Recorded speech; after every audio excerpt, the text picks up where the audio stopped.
আসসালামু আলাইকুম। অলরেডি প্রায় 1 কিলোমিটার উপরে উঠছি। আসছিলাম আজকে ন্যাশনাল ডে উপলক্ষে। দুবাই দুবাই না, এটা সম্ভবত সাজায়ের ফার্জ করবকান এরিয়াতে। উপরে উঠছিলাম একদম সর্বোচ্চ চূড়া থেকে, মনে হয় 20 মিটার আর উঠি নেই। তো 20 মিটার বাদ দিলে অলরেডি নামে গেছি প্রায় 200 মিটার মতন। উপরে আরো অনেক উঁচা। তো এইখান থেকে আরো প্রায় 700 মিটার আর কি নামতে হবে। দেখেন খাড়া কি এরকম আর কি, অনেক রিস্কি। তারপর ওই পাশ দিয়ে যে জায়গা দিয়ে উঠছি এত ছিল, কি বলবো, এই যে এইরকম যে ঝুরা ঝুরা পাথর এরকম।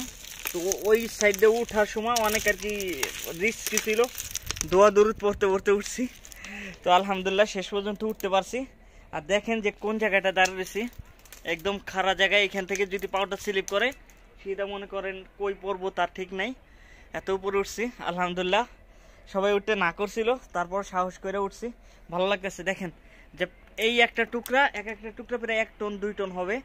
এইটি যদি নিচে গড়ায় পড়ে আর কেউ যদি উঠতে থাকে তার উপরে, তাহলে কি হবে। যাক আলহামদুলিল্লাহ ভালো লাগতেছে। তো আজকের অভিজ্ঞতা দেখি, ইনশাল্লাহ যদি ভালো মনে হয় তাহলে পেজে আর ইনস্টাগ্রামে দিব। ওই দিকটাতেও দেখাই। পাহাড়, আসলে পাহাড় অনেক সুন্দর। এই যে পাথরের পাহাড়, আমাদের দেশে যেমন মাটির পাহাড় হয়, এইখানে এটা পুরাটাই পাথরের। ওই নিচে একটা ড্যামের মতন দেখা যাইতেছে, ড্যাম।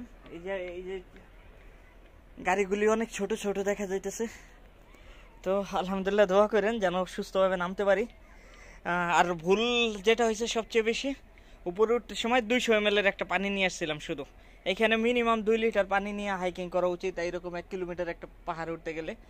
তো নিচে অলরেডি মটন রান্না করা হইতেছে।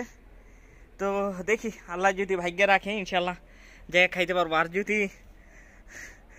যদি এখান থেকে কোনো অ্যাক্সিডেন্ট হয়ে যায়, আল্লাহ না করুক, দোয়া পড়তে পড়তে। কারণ এই দেখেন খাড়া ভাঙ্গন, এখান থেকে আসলে মোবাইলে বোঝা যায় না, অনেক নিচে।